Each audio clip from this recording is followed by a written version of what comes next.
Hey y'all, so tonight we're going to have some fried pork chops, the boneless fried pork chops, and I wanted to show you guys how I do it from start to finish. I think they're pretty good. Everybody else thinks they're pretty good, so maybe you will too, but they're easy, they're fast. It's not really a big hassle. So yeah, we're having, what are we having? Fried pork chops, fried cabbage, fried pork chops, fried cabbage, and some mashed potatoes and gravy. So I also have a trick to some really fast mashed potatoes, and it's a secret, so I might share that with you too. Anywho, see you guys in a little bit. So now we are going to tenderize our pork chop. I'm going to try to film this and do it at the same time. So as you can tell, I've done a couple already.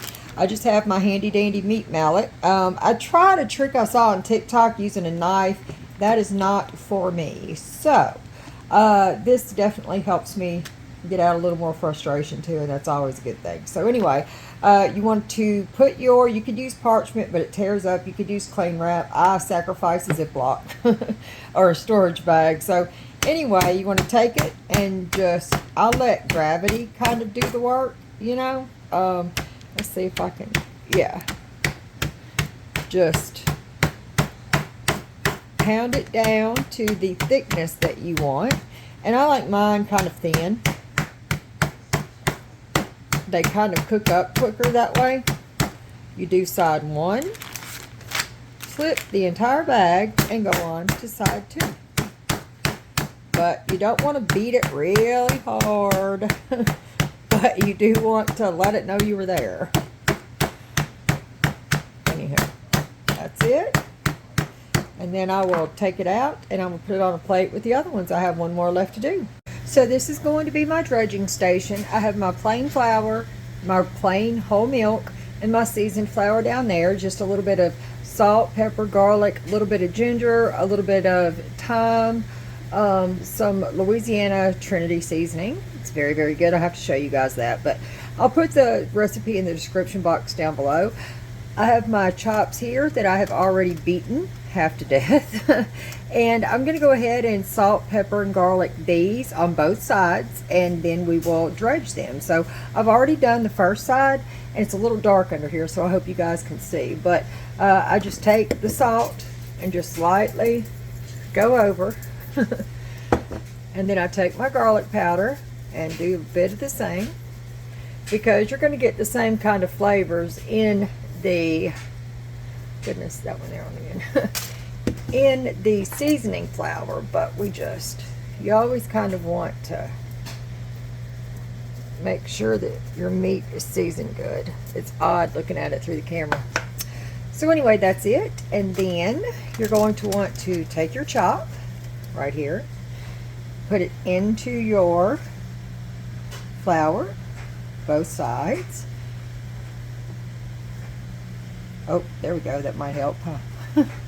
Then take it from this, right, into your milk mixture. Okay. You want to drain that as best you can, right? And I'm only going to show you this first one because I'm having to film. My daughter has my tripod. And then into your seasoned flour. Remember, anything that you like, tarragon, oregano, basil, just anything, any seasonings is good, but you want to get those good and covered. And most of the time, it can be messy. Most of the time, or sometimes actually, I'm not going to do it tonight. You see how that didn't catch? That's because I got it folded up. So you want to dip it again. Just turn it around. And yes, you can double dip them. I do some occasionally. I like mine double dipped. My mother, it's a little too crispy for her. And then we take it back over here. I lay it out and it will kind of dry. This is what makes the breading stick. So you want to let it rest here after you've done them for about 15 minutes. Generally, it takes me that long to do them all, so I'll start frying them, but I'll go in order from when I dipped them. So yeah, that's the first one. Let me go ahead and do up the rest of them, and I'll show you how, you just fry them, basically shallow fry. Be back with you shortly. Okay, so our oil is hot and we are going to start frying up our country fried pork chops. That's what I call them. And you know, we pounded them really thin, so you're going to want to do them probably about maybe 4 or 5 minutes aside, because you do want to flip them, and then cook them till they're golden brown. I will show you in just a little bit. But it already smells really good in here with the spices and everything and the seasoned flour. Oh my goodness, y'all.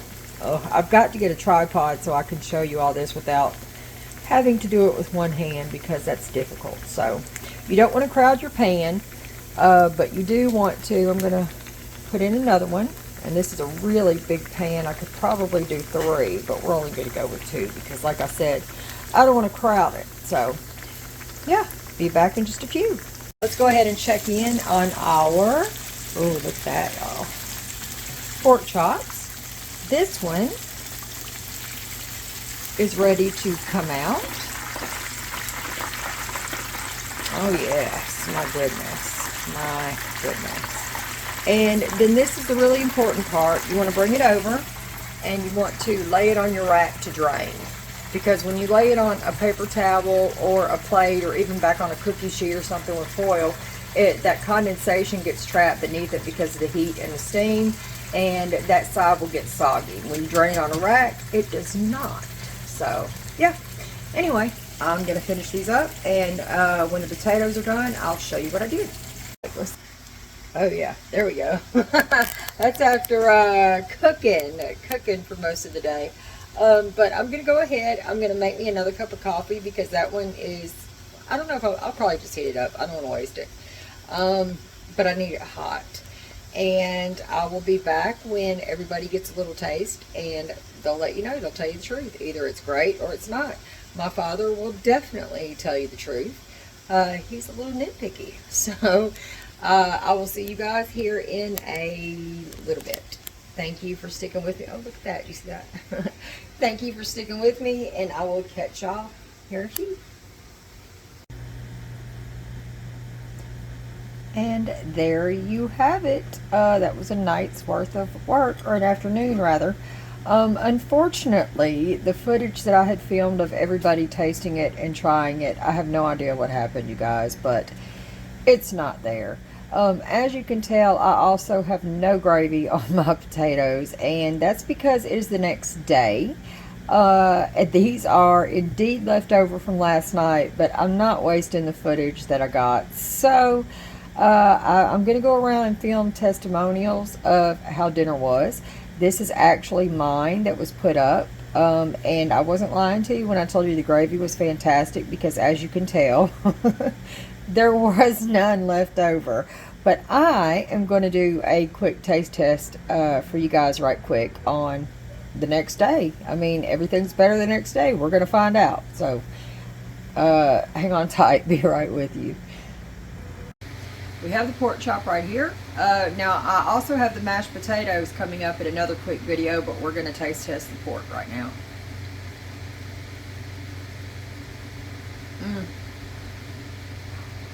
And that's really good, you guys. Hold on. Sorry about that. It is the next day. I did just microwave that for 1.5 minutes. It's lunchtime. The pork is still really tender. I can probably cut it with my fork. It's still moist. Absolutely delicious. The herbs and everything do follow that recipe. It's spot on. It's absolutely perfect.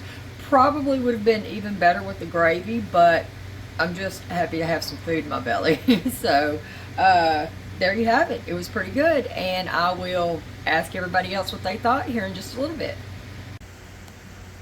Okay guys, here's my husband. He just tasted the leftover from today. So I thought I'd get his opinion right quick. It was very good. I don't know how it managed to stay that moist overnight, but the taste is phenomenal.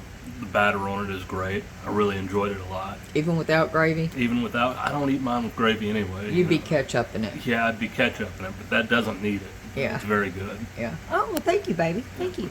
That was very nice.